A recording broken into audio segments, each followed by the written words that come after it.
Bienvenidos. Acompáñenme en un viaje sereno a través del tiempo, hacia una era que, aunque distante, resuena con ecos profundos en nuestra memoria colectiva. Hoy, nos adentraremos con respeto y calma en la historia de la peste negra, aquel cataclismo que transformó el mundo medieval. No buscamos el sobresalto, sino la comprensión.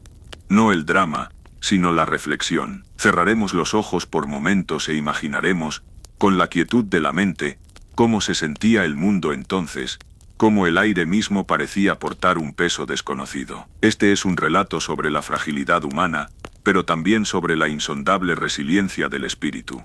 Nuestro relato comienza lejos de las bulliciosas ciudades de Europa, en las vastas y enigmáticas extensiones de Asia Central. Imaginemos las interminables estepas, barridas por vientos que susurran historias antiguas. Es aquí, a mediados del siglo XIV, donde los hilos del destino comenzaron a tejer una oscura trama. Los estudios modernos, tras años de investigación paciente, nos sugieren que el bacilo Yersinia pestis, el agente causante de la peste, había existido durante siglos, habitando en reservorios naturales entre poblaciones de roedores salvajes, como las marmotas. Pequeñas pulgas, transportadoras inadvertidas de la enfermedad, se alimentaban de la sangre de estos animales. Cuando las poblaciones de roedores mermaban por la propia enfermedad, o por cambios ambientales, las pulgas buscaban nuevos huéspedes.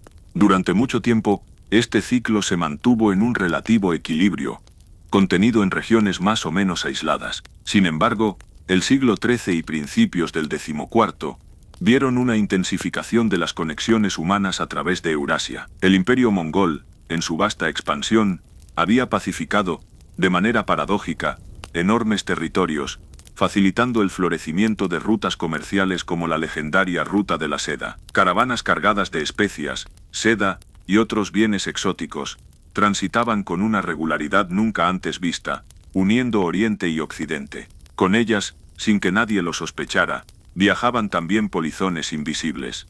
No fue un evento súbito, sino un goteo lento. Una infiltración. Las ratas negras, Ratus ratus, comunes en los asentamientos humanos y en los barcos, se convirtieron en el vehículo perfecto para que la enfermedad saltara de sus reservorios salvajes a las comunidades humanas. Las pulgas infectadas pasaban de las marmotas moribundas a las ratas, y de las ratas, inevitablemente a los humanos.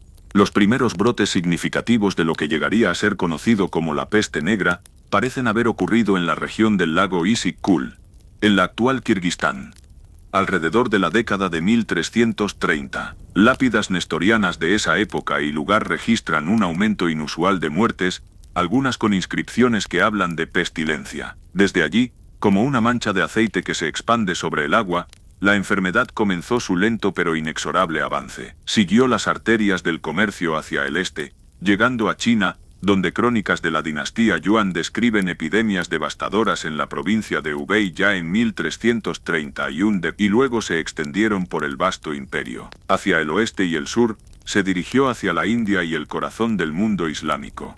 El historiador árabe Ibn al-Wardi, quien él mismo moriría de la peste en Alepo en 1349, escribió sobre su avance: la peste comenzó en la tierra de la oscuridad. De allí se extendió a China. Luego devastó Crimea, y desde Crimea se extendió a la tierra de los turcos y los sarracenos, entonces alcanzó Egipto, Gaza, Siria, Jerusalén, y las tierras costeras. Su relato, escrito con la angustia de quien ve llegar la tormenta, nos da una idea de la percepción contemporánea de esta marea imparable. Un episodio crucial en la llegada de la peste a las puertas de Europa ocurrió en la ciudad portuaria de Cafa, actual Feodosia, en la península de Crimea, un importante enclave comercial genovés en el Mar Negro. En 1346 Cafa fue asediada por el ejército mongol de la Horda de Oro, liderado por Jani Beg. Durante el asedio, una epidemia de peste brotó entre los sitiadores mongoles, diezmando sus filas. Según el relato del notario genovés Gabriele de Musi, aunque algunos historiadores modernos debaten la literalidad de este evento específico, los mongoles, en un acto de guerra biológica primitiva y desesperada, catapultaron los cadáveres de sus soldados infectados por encima de las murallas de la ciudad. Los tártaros, afligidos por una enfermedad que los consumía y mataba en cantidades inmensas, escribió de Musi, ordenaron que los cadáveres fueran colocados en catapultas y arrojados a la ciudad, con la esperanza de que el hedor intolerable matara a todos los que estaban dentro.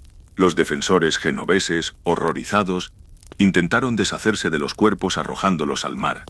Pero la enfermedad ya había echado raíces. El aire se volvió pesado, no solo con el hedor de la muerte, sino con la invisible amenaza. Cuando el asedio finalmente se levantó, o cuando los barcos genoveses lograron escapar de Cafa en la primavera de 1347, no sabían que llevaban consigo una carga mucho más letal que cualquier mercancía. Estos barcos, huyendo del horror, se convirtieron en los heraldos de la muerte, navegando hacia el corazón del Mediterráneo. Imaginemos esos navíos, con sus velas henchidas por un viento que parecía cómplice.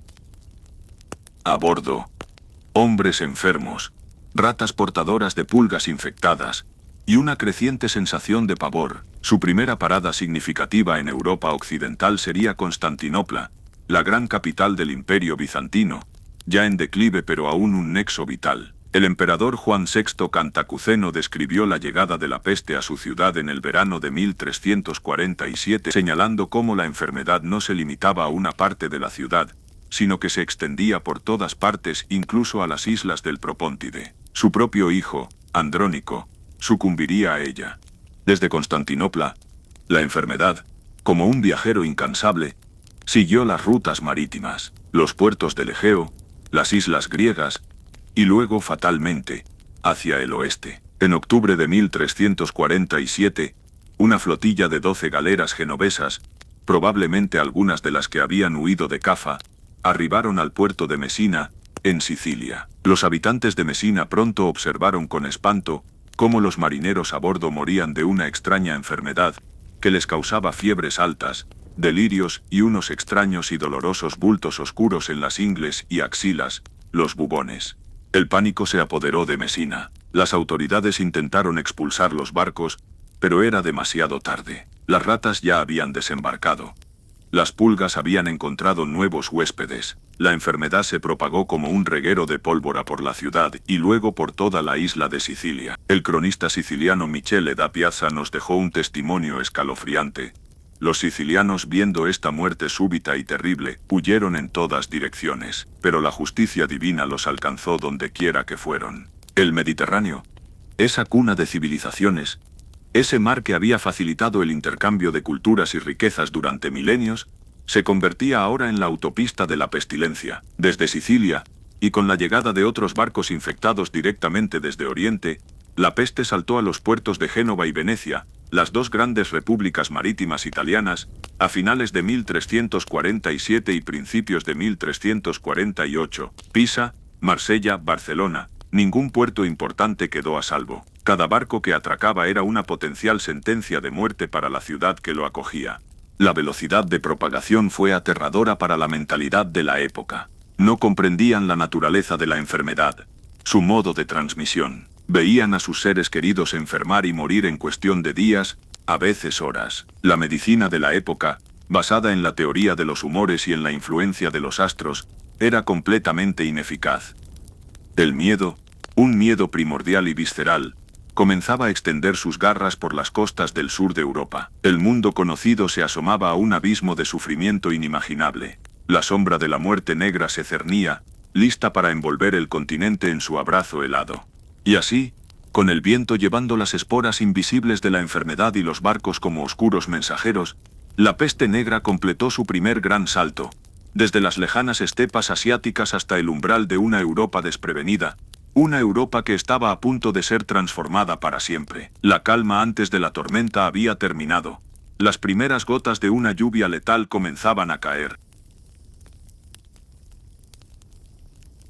Existían también otras formas. La peste neumónica, aún más contagiosa, se transmitía por el aire, a través de la tos de los infectados. Atacaba directamente los pulmones, provocando tos con sangre y una muerte rápida, a menudo en 1 o 2 días. Y la peste septicémica, la más fulminante, ocurría cuando el bacilo invadía directamente el torrente sanguíneo, causando fiebres altas, manchas oscuras en la piel debido a hemorragias internas, de ahí el nombre de muerte negra, y la muerte en cuestión de horas, a veces antes incluso de que se manifestaran otros síntomas.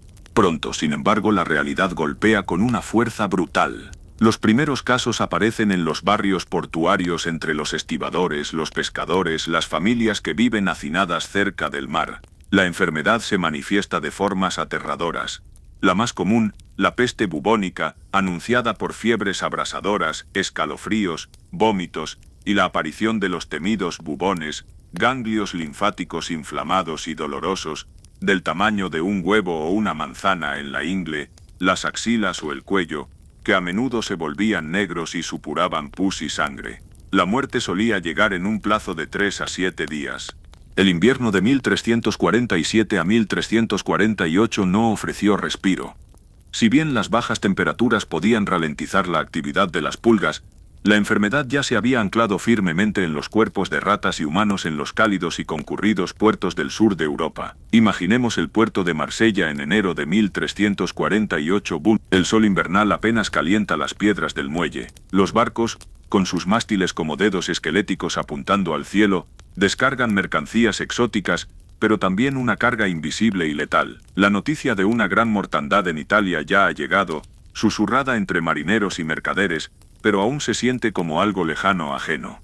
París, una de las ciudades más grandes y pobladas de Europa, con quizás 100,000 habitantes, fue golpeada en el verano de 1348. Imaginemos sus calles estrechas y bulliciosas, ahora transformadas. El cronista Jean de Benet describió cómo la enfermedad llegaba a una casa y en poco tiempo, todos sus ocupantes estaban muertos. Tantos murieron, escribió, que apenas se podía encontrar a alguien que llevara los cuerpos a la tumba. Los muertos eran llevados en carros, apilados como cerdos. Se estima que en París morían hasta 800 personas al día en el pico de la epidemia. Los cementerios se desbordaron. Se cavaron fosas comunes gigantescas, donde los cuerpos eran arrojados sin ceremonia, a menudo sin la presencia de un sacerdote para los últimos ritos. La gente no entendía qué estaba sucediendo.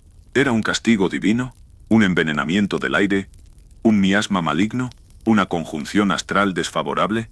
El pánico comenzó a extenderse tan rápido como la propia enfermedad. Desde Marsella, la peste avanzó hacia el interior de Francia, siguiendo el curso del Ródano. Aviñón, entonces sede del papado, fue alcanzada en la primavera de 1348. El Papa Clemente VI, aconsejado por su médico Guy de Chauliac, uno de los pocos que se atrevió a observar y describir la enfermedad de cerca, se refugió en sus aposentos, rodeado de grandes hogueras encendidas día y noche, con la esperanza de que el fuego purificara el aire. Muchos otros no tuvieron esa opción. La enfermedad no respetaba rangos ni jerarquías. Nobles y campesinos, ricos y pobres, clérigos y laicos, todos eran vulnerables. En Inglaterra, la peste llegó al puerto de Melcombe Regis, actual Weymouth, en Dorset, probablemente en junio de 1348, a través de un barco procedente de Gascuña, una posesión inglesa en Francia. Desde allí, se extendió rápidamente por el suroeste de Inglaterra, alcanzando Bristol, un importante centro comercial, y luego Londres en el otoño. La capital inglesa, densamente poblada y con condiciones sanitarias deficientes, fue devastada. Geoffrey el panadero, un cronista de la época, escribió: apenas quedaban suficientes vivos para enterrar a los muertos. La propagación continuó implacable. Hacia el norte a través de Alemania, los Países Bajos, Escandinavia. Hacia el este llegando a Polonia y Rusia, cruzó los Alpes hacia Suiza y Austria. En muchas regiones la llegada de la peste era precedida por rumores y un terror creciente. La gente observaba con aprensión a los viajeros, temiendo que fueran portadores de la enfermedad. Las comunidades intentaban aislarse, cerrando sus puertas a los forasteros, pero a menudo era inútil. Las ratas invisibles, compañeras de viaje del ser humano, encontraban siempre un camino. El impacto en la sociedad fue inmediato y catastrófico. Los lazos sociales comenzaron a deshilacharse. El miedo a la contagiosidad, aunque no se comprendía su mecanismo exacto, era tan intenso que a menudo superaba los afectos más profundos. Agnolo di Tura, un cronista de Siena, Italia, describió con crudeza esta desintegración. Padre abandonaba a hijo, esposa a marido, un hermano a otro, pues esta enfermedad parecía golpear a través del aliento y de la vista. y así morían. Y no se podía encontrar a nadie que enterrara al muerto por dinero o amistad, y yo, Agnolo Ditura, llamado el Gordo, enterré a mis 5 hijos con mis propias manos. Las ciudades, antes centros de vida y comercio, se convirtieron en lugares de desolación. Las tiendas cerraban, los mercados se vaciaban, el sonido de las campanas doblando a muerto era una constante lúgubre. Hasta que, en algunos lugares, incluso eso cesó porque no había suficientes campaneros vivos, o porque se temía que el sonido de las campanas atrajera aún más la ira divina o propagara el aire corrupto. Las calles, antes llenas del bullicio de la vida cotidiana, se volvían inquietantemente silenciosas, rotas solo por el chirrido de las carretas que recogían cadáveres o el llanto de los dolientes. La llegada de la peste negra a Europa fue, por tanto, un cataclismo que sacudió los cimientos mismos de la sociedad medieval. No era solo una crisis sanitaria, era una crisis de fe, una crisis social, una crisis existencial. La sensación de impotencia ante una fuerza invisible y omnipotente era abrumadora. El mundo tal como lo conocían, se estaba desmoronando, y nadie sabía qué vendría después, si es que algo vendría. El aire olía a muerte, a miedo, y a la ceniza de las hogueras donde se quemaban las posesiones de los apestados, o en algunos casos, los cuerpos mismos. La niebla del pánico se deslizaba suavemente por las estrechas calles adoquinadas, envolviendo a una Europa que lloraba y temblaba. El pánico también dio lugar a reacciones desesperadas y a menudo crueles. En muchas partes de Europa, especialmente en el Sacro Imperio Romano Germánico y en Francia, se buscó un chivo expiatorio. Las comunidades judías ya marginadas y objeto de discriminación, fueron acusadas falsamente de envenenar los pozos y propagar la enfermedad. Se desataron masacres terribles en ciudades como Estrasburgo, Basilea, Maguncia y Colonia. Miles de judíos fueron quemados vivos, ahogados o asesinados de otras formas brutales, a pesar de que el Papa Clemente VI emitió 2 bulas papales en 1348 declarando la inocencia de los judíos y condenando la violencia contra ellos, señalando que ellos también estaban muriendo de la peste. Pero en el clima de terror e ignorancia, la razón y la compasión a menudo se perdían. En el campo la situación no era mucho mejor. Aunque la densidad de población era menor, la peste también se extendió por aldeas y granjas. Los campos quedaron sin cultivar, el ganado sin atender. La escasez de mano de obra se hizo sentir de inmediato, con consecuencias que se prolongarían durante décadas. Imaginemos ahora la textura de la vida cotidiana, alterada hasta volverse irreconocible por la presencia constante de la muerte. La peste negra no fue un evento único y breve. En su primera oleada asoló Europa durante aproximadamente 4 años, desde 1347 hasta 1351, y luego regresó en brotes recurrentes durante siglos. Pero concentrémonos en ese primer impacto, el más demoledor. El miedo era el compañero constante. Un miedo que se respiraba en el aire, que se adhería a las paredes de las casas, que se reflejaba en los ojos de los vecinos. Cada tos, cada estornudo, cada síntoma de fiebre, era motivo de alarma. Las familias se encerraban en sus hogares, temiendo el contacto con el exterior. Pero a menudo, la enfermedad ya estaba dentro, incubándose en silencio. Cuando un miembro de la familia caía enfermo, se enfrentaban a dilemas terribles: cuidar al enfermo, arriesgándose al contagio, o abandonarlo a su suerte para intentar salvar al resto. Giovanni Boccaccio, en la introducción a su Decamerón, describe vívidamente la situación en Florencia en 1348. Nos cuenta cómo un ciudadano evitaba al otro, casi ningún vecino se preocupaba por el otro, los parientes rara vez o nunca se visitaban, y entonces solo de lejos, tal terror había infundido esta tribulación en los corazones de hombres y mujeres, que hermano abandonaba a hermano, tío a sobrino, hermana a hermano, y muchas veces esposa a su marido. Es más, y lo que es más increíble y casi inhumano, padres y madres se negaban a visitar y atender a sus propios hijos, como si no fueran suyos. Esta ruptura de los lazos afectivos era una de las tragedias más profundas de la peste. La necesidad de autoconservación luchaba contra el amor y el deber. En muchos casos los enfermos morían solos, sin consuelo, sin una mano amiga que les ofreciera agua o les cerrara los ojos. Y luego venía el problema del entierro. Los rituales funerarios tan importantes en la sociedad medieval se volvieron imposibles de mantener. Los cuerpos se acumulaban en las casas. A veces se sacaban a la puerta y se dejaban allí, esperando que pasaran los carros de los bequini o enterradores, hombres a menudo desesperados o endurecidos que realizaban esta lúgubre tarea a cambio de un pago, o a veces, simplemente porque no había nadie más.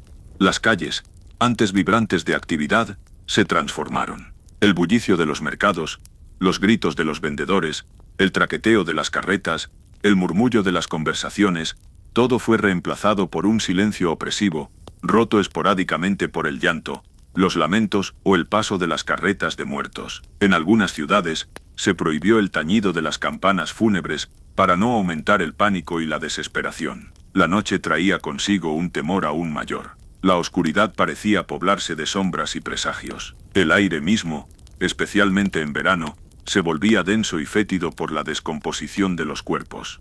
Ante tal calamidad, muchos buscaron consuelo y explicación en la fe. Las iglesias al principio se llenaron de fieles implorando la misericordia divina. Se organizaban misas, procesiones, rogativas, la gente rezaba con fervor, se confesaba, hacía promesas y penitencias, esperando aplacar la ira de Dios, que muchos creían era la causa de la peste. Sin embargo, a medida que la mortandad continuaba sin cesar, afectando por igual a piadosos y pecadores, a clérigos y laicos, la fe de algunos comenzó a tambalearse. ¿Por qué Dios permitía tanto sufrimiento? ¿Había abandonado a la humanidad?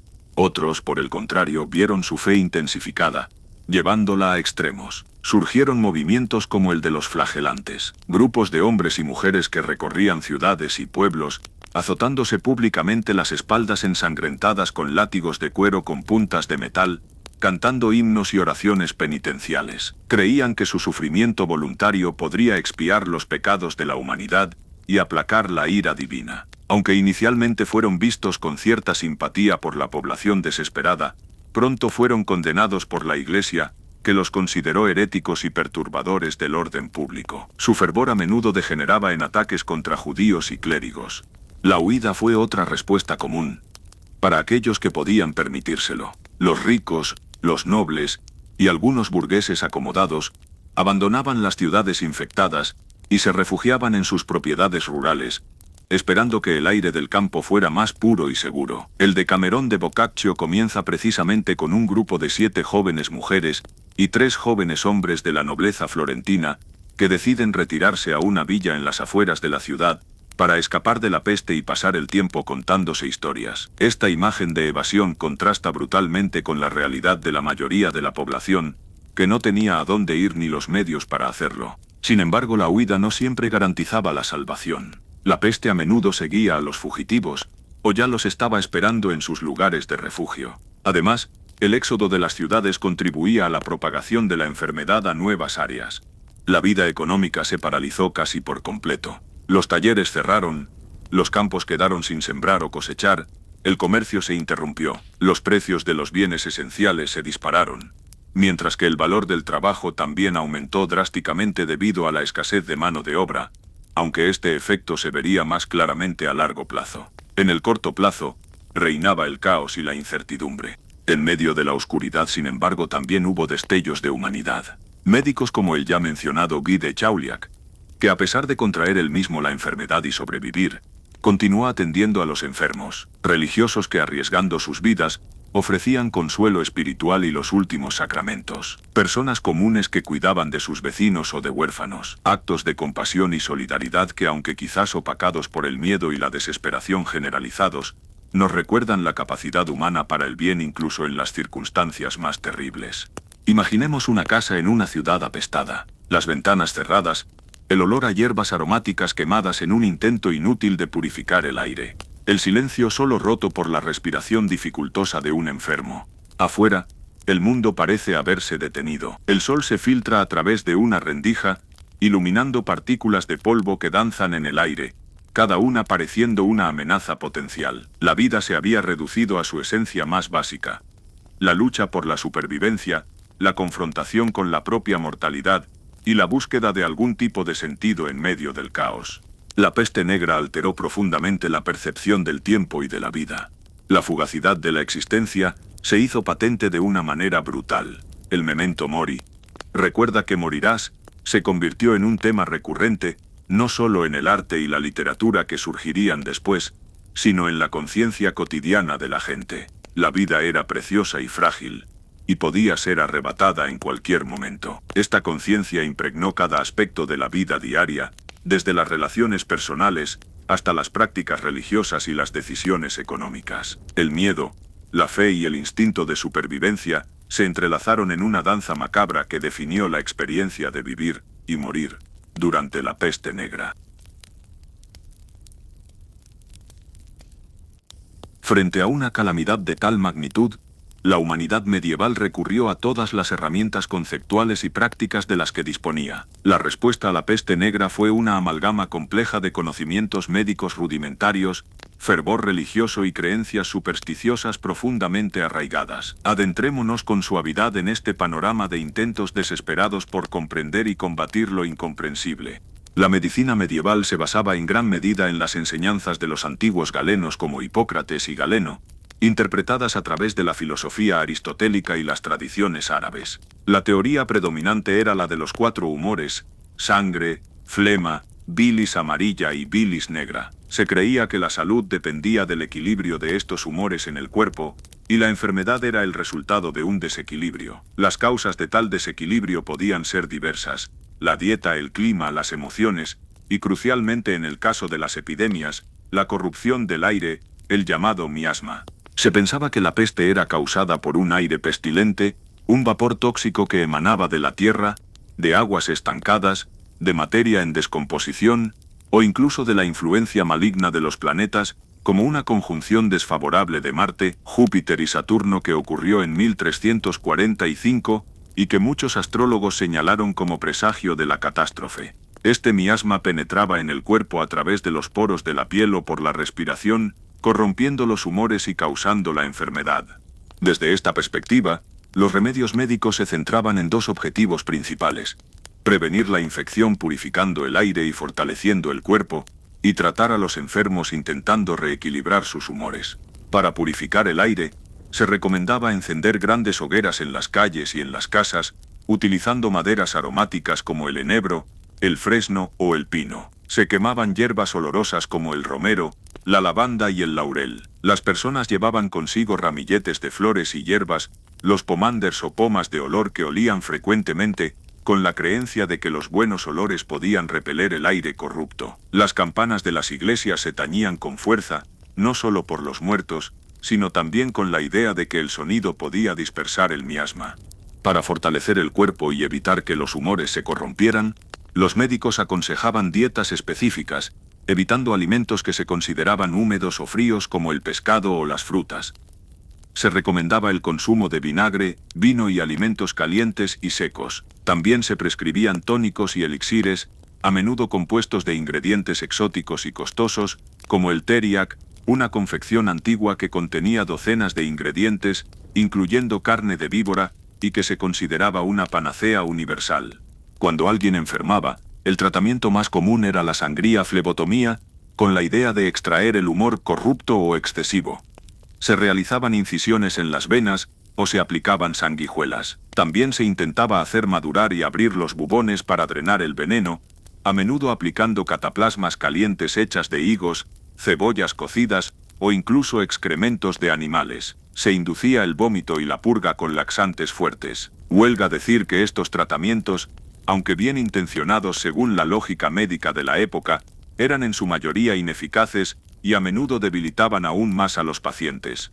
Algunos médicos, los llamados doctores de la peste, adoptaron una vestimenta distintiva que se ha convertido en un icono sombrío de la época, aunque su uso más generalizado y la forma característica de la máscara con pico de ave se consolidaron más en brotes posteriores del siglo XVII. Esta máscara, rellena de hierbas aromáticas, tenía la intención de proteger al médico del miasma. Llevaban largos abrigos encerados, guantes y un bastón para examinar a los pacientes sin tocarlos directamente. Muchos de estos doctores eran contratados por las ciudades y atendían tanto a ricos como a pobres, aunque su capacidad para curar era prácticamente nula. Su presencia era más un símbolo de la lucha contra la enfermedad que una solución real. Paralelamente a los esfuerzos médicos, la respuesta religiosa fue masiva y central. Para la mayoría de la población, la peste era ante todo un castigo divino por los pecados de la humanidad. La única esperanza residía en aplacar la ira de Dios. Las iglesias se convirtieron en el epicentro de la vida comunitaria y espiritual. Se multiplicaron las misas, las oraciones, los ayunos y las peregrinaciones a santuarios locales. Se invocaba la intercesión de santos protectores contra la peste, como San Sebastián, martirizado con flechas, que se asociaban con la repentina herida de la enfermedad. Y San Roque, un peregrino que había cuidado de apestados, y que según la leyenda, también había contraído la enfermedad, mostrando un bubón en su pierna. Las procesiones penitenciales eran comunes. Congregaciones enteras recorrían las calles, a menudo descalzas, cantando letanías y portando reliquias sagradas. Sin embargo, estas reuniones multitudinarias, irónicamente, contribuían a la propagación de la enfermedad al facilitar el contacto cercano entre las personas. La Iglesia como institución también se vio profundamente afectada. Miles de sacerdotes, monjes y monjas murieron mientras atendían a los enfermos y administraban los sacramentos. En algunas diócesis, la escasez de clero fue tan severa que se tuvo que ordenar sacerdotes con una formación mínima, o permitir que laicos en casos extremos escucharan confesiones. La autoridad moral de la Iglesia también fue cuestionada por algunos, que no entendían por qué Dios permitía que sus siervos más devotos perecieran junto con los pecadores, o por qué las oraciones y rituales parecían no tener efecto. Junto a la medicina y la religión, floreció un vasto mundo de supersticiones y remedios populares. La gente recurría a amuletos, talismanes y conjuros. Se creía que ciertos objetos o palabras podían proteger contra la enfermedad. Se colgaban herraduras en las puertas, se llevaban consigo trozos de arsénico, una práctica peligrosa, o se recitaban fórmulas mágicas. Cualquier cosa que ofreciera una brizna de esperanza era bienvenida. La búsqueda de chivos expiatorios, como ya mencionamos, fue una de las respuestas más oscuras y trágicas. Además de las comunidades judías, otros grupos marginados como leprosos, mendigos o extranjeros también fueron objeto de sospecha y violencia en algunos lugares. Estas persecuciones eran una manifestación del miedo extremo y la necesidad de encontrar una causa tangible y controlable para un mal que parecía incontrolable.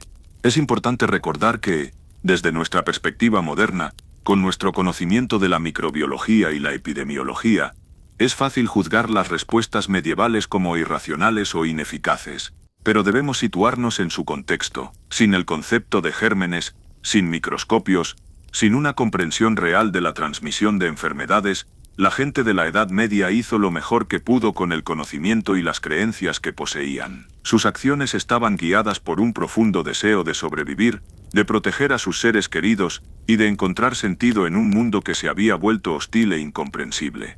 Las hogueras que ardían en las plazas, el aroma de las hierbas, el eco de las oraciones en las iglesias vacías, el brillo de un amuleto apretado en una mano temerosa, todos eran testimonios de la lucha humana contra una oscuridad abrumadora. Una lucha librada con las herramientas limitadas de una época, pero con una intensidad que aún hoy nos conmueve. La niebla de la incertidumbre cubría el paisaje, y cada luz, ya fuera la llama de la fe, la chispa de un remedio popular o el farol de un médico errante, era un intento de disiparla.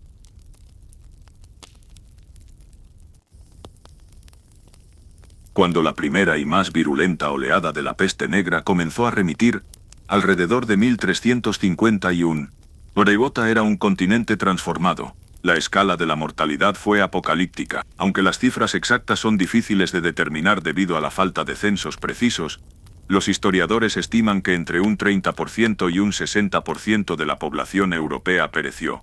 En algunas regiones como la Toscana o Normandía, la pérdida pudo haber sido aún mayor, superando el 70%. Imaginemos ciudades enteras diezmadas, aldeas abandonadas, familias rotas. El paisaje humano había cambiado para siempre, y con él, las estructuras sociales, económicas y culturales que habían definido la Edad Media. Una de las consecuencias más inmediatas y profundas fue la drástica reducción de la mano de obra. Antes de la peste, Europa estaba, en muchas áreas, superpoblada. Había una gran cantidad de campesinos y trabajadores compitiendo por tierras y empleo, lo que mantenía los salarios bajos y las rentas altas. La peste invirtió esta situación de la noche a la mañana. De repente, había una escasez crítica de agricultores para labrar los campos, de artesanos para producir bienes, de sirvientes para atender a los nobles. Este desequilibrio entre la tierra disponible y la mano de obra tuvo efectos revolucionarios. Los campesinos y trabajadores que sobrevivieron se encontraron en una posición de negociación mucho más fuerte. Podían exigir salarios más altos, mejores condiciones de trabajo y mayor libertad de movimiento. Muchos siervos, atados a la tierra de sus señores por lazos feudales, abandonaron sus antiguas obligaciones y buscaron oportunidades en otros lugares donde se ofrecieran mejores condiciones. Los señores feudales, desesperados por mantener sus tierras cultivadas, tuvieron que competir entre sí para atraer trabajadores ofreciendo salarios en efectivo, reduciendo las rentas y conmutando los servicios laborales por pagos monetarios. Este proceso aceleró el declive del sistema señorial y la servidumbre en gran parte de Europa occidental.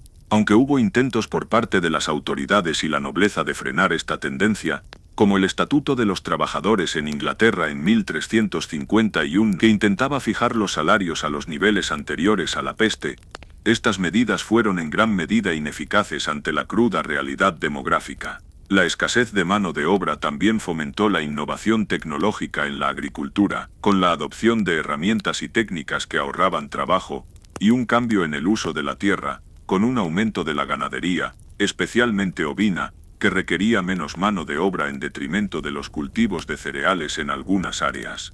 La estructura social también experimentó cambios significativos. La nobleza tradicional, cuya riqueza se basaba en la tierra y el trabajo de los siervos, vio disminuir su poder e influencia. Al mismo tiempo, una nueva clase de campesinos acomodados y homen en Inglaterra y burgueses urbanos, que supieron aprovechar las nuevas oportunidades económicas, comenzó a ganar prominencia. La movilidad social, aunque todavía limitada, aumentó. Las rígidas jerarquías medievales comenzaron a volverse más fluidas. Económicamente, la peste trajo consigo una redistribución de la riqueza. Las herencias se concentraron en manos de los supervivientes. Aquellos que heredaron tierras, propiedades o negocios de familiares fallecidos a menudo, se encontraron repentinamente mucho más ricos. Hubo un aumento en el consumo suntuario por parte de algunos. Una especie de carpe diem febril, pero también una mayor inversión en ciertos sectores. Las ciudades, aunque inicialmente devastadas, se recuperaron y en muchos casos, se beneficiaron de la migración desde el campo y de la reorganización de las rutas comerciales. Culturalmente, la peste negra dejó una huella indeleble. La experiencia omnipresente de la muerte y el sufrimiento impregnó el arte, la literatura y la religiosidad popular. El tema del memento mori recuerda que morirás y la danza macabra, danse macabre se volvieron omnipresentes. En pinturas, grabados y frescos, esqueletos personificando a la muerte danzaban alegremente con personas de todas las clases sociales, desde papas y emperadores hasta campesinos y niños, recordándoles la inevitabilidad y la igualdad ante la muerte. El triunfo de la muerte, otro motivo popular, representaba a la muerte como una figura esquelética a caballo o en un carro, segando vidas indiscriminadamente con su guadaña. Estas representaciones artísticas no eran meramente morbosas, reflejaban una profunda reflexión sobre la vanidad de las cosas terrenales, la brevedad de la vida y la necesidad de prepararse para la muerte y el juicio final. También podían tener un componente de crítica social, al mostrar que la muerte no respetaba jerarquías ni privilegios. En la literatura, obras como el Decamerón de Boccaccio, aunque escritas durante la peste, ofrecían una visión más humanista y a veces humorística de la vida. Pero el trasfondo de la mortalidad estaba siempre presente. La poesía y los tratados religiosos se llenaron de meditaciones sobre la muerte y la fugacidad del tiempo. La religiosidad también experimentó transformaciones. Si bien hubo un resurgimiento inicial de la piedad tradicional, la incapacidad percibida de la Iglesia institucional para ofrecer protección o consuelo efectivo durante la crisis, llevó a un aumento de las formas de devoción más personales e introspectivas, como el misticismo. También hubo un aumento de las críticas hacia la riqueza y la corrupción de algunos sectores del clero, lo que contribuyó a sembrar las semillas de futuras reformas religiosas. La fundación de nuevas capillas chantris y la dotación de misas por las almas de los difuntos se multiplicaron, reflejando una preocupación intensa por el más allá. La educación y el conocimiento también se vieron afectados.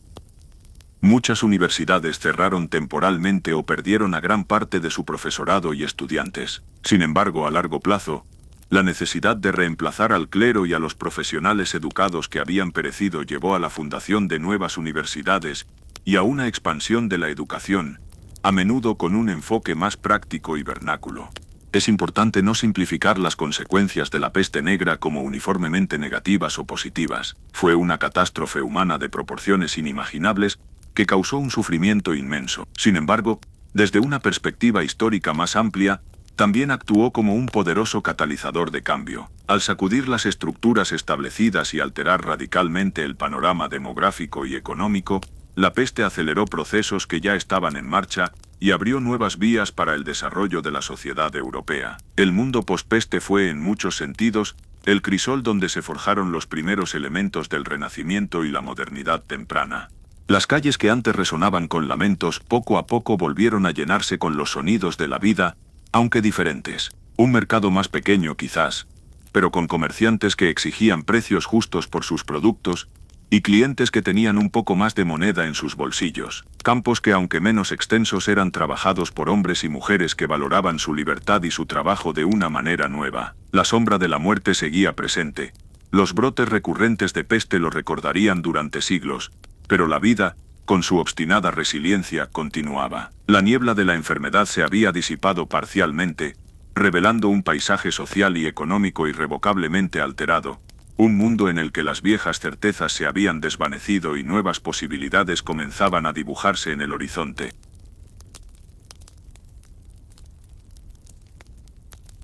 La peste negra no fue un evento aislado que desapareció sin más tras su primer y devastador impacto entre 1347 y 1351. Como una herida mal curada, la enfermedad regresó en oleadas sucesivas durante más de 3 siglos, marcando la vida de generaciones. Cada pocas décadas, a veces con mayor, a veces con menor virulencia, la peste recordaba a Europa su fragilidad. Ciudades como Londres, Venecia, Marsella, Viena, experimentaron brotes importantes en los siglos XV, venecos, XVI y XVII, venecos, cada uno dejando su estela de muerte y desolación, cada uno reavivando el miedo ancestral. Esta presencia recurrente de la peste tuvo un profundo impacto en la memoria colectiva y en el desarrollo de la sociedad.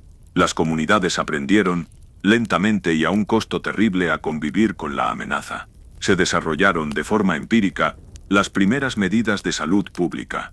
La más significativa fue la cuarentena del italiano 40 giorni, 40 días, el periodo durante el cual los barcos, personas y mercancías procedentes de áreas sospechosas de infección debían permanecer aislados antes de que se les permitiera entrar en una ciudad. Los lazaretos, o hospitales de aislamiento, se construyeron en las afueras de muchas ciudades portuarias para albergar a los enfermos o a los viajeros en cuarentena. Las autoridades municipales también comenzaron a prestar más atención a la higiene urbana, aunque de manera rudimentaria. Se intentó mejorar la limpieza de las calles, la gestión de los residuos y el suministro de agua. Se crearon juntas de salud, magistratur de la sanità en Italia, con poderes para imponer regulaciones sanitarias, controlar el movimiento de personas y bienes, y gestionar las crisis epidémicas. Estas medidas, aunque limitadas por la falta de comprensión científica de la enfermedad, representaron los primeros pasos hacia una concepción moderna de la salud pública y la responsabilidad estatal en la protección de la población. El legado de la peste negra se puede rastrear en múltiples aspectos de la cultura europea. La preocupación por la muerte y la salvación del alma siguió siendo un tema central en el arte y la literatura, pero también comenzó a surgir una apreciación renovada por la vida terrenal, un deseo de disfrutar de los placeres y la belleza del mundo, que encontraría su máxima expresión en el Renacimiento. Algunos historiadores sugieren que la conmoción y la disrupción causadas por la peste contribuyeron a un debilitamiento de la mentalidad medieval tradicional, más centrada en el más allá, y a un mayor enfoque en el ser humano y sus capacidades, característico del humanismo renacentista.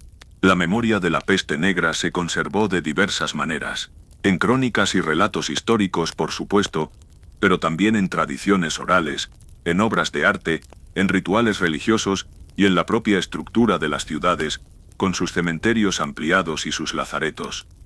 Sin embargo, con el tiempo, a medida que la peste se volvía menos frecuente y finalmente desaparecía de Europa, el último gran brote en Europa occidental fue en Marsella en 1720 la memoria viva de la catástrofe comenzó a desvanecerse, convirtiéndose más en un tema de estudio histórico que en una amenaza palpable. No obstante, el eco de la peste negra resuena hasta nuestros días. Nos recuerda la vulnerabilidad de las sociedades humanas ante las enfermedades infecciosas.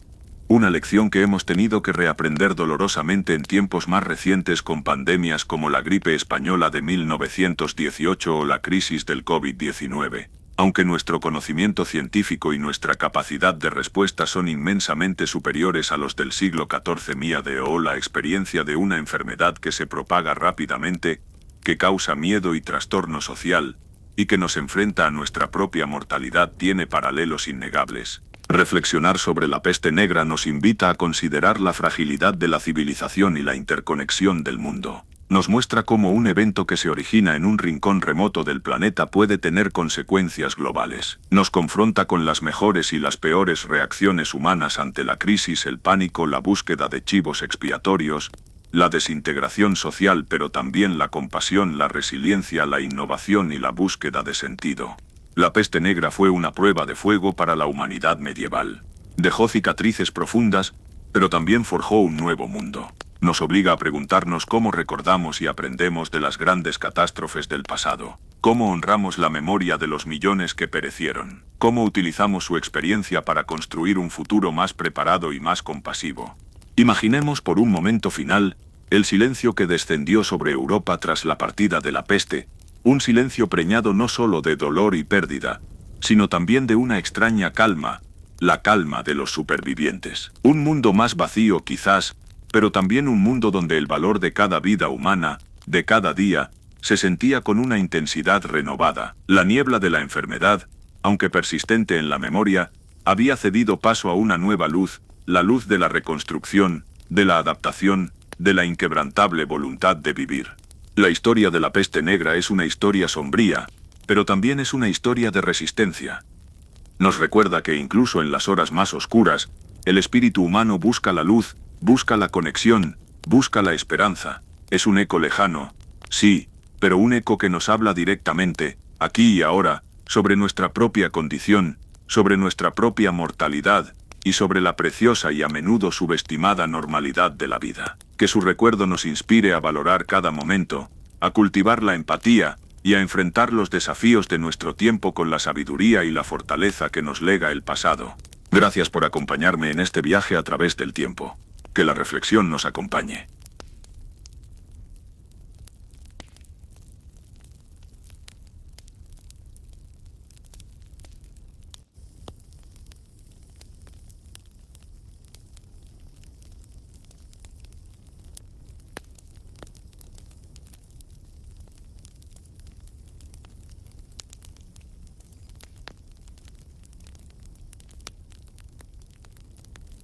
La peste comenzó en la Tierra de la Oscuridad.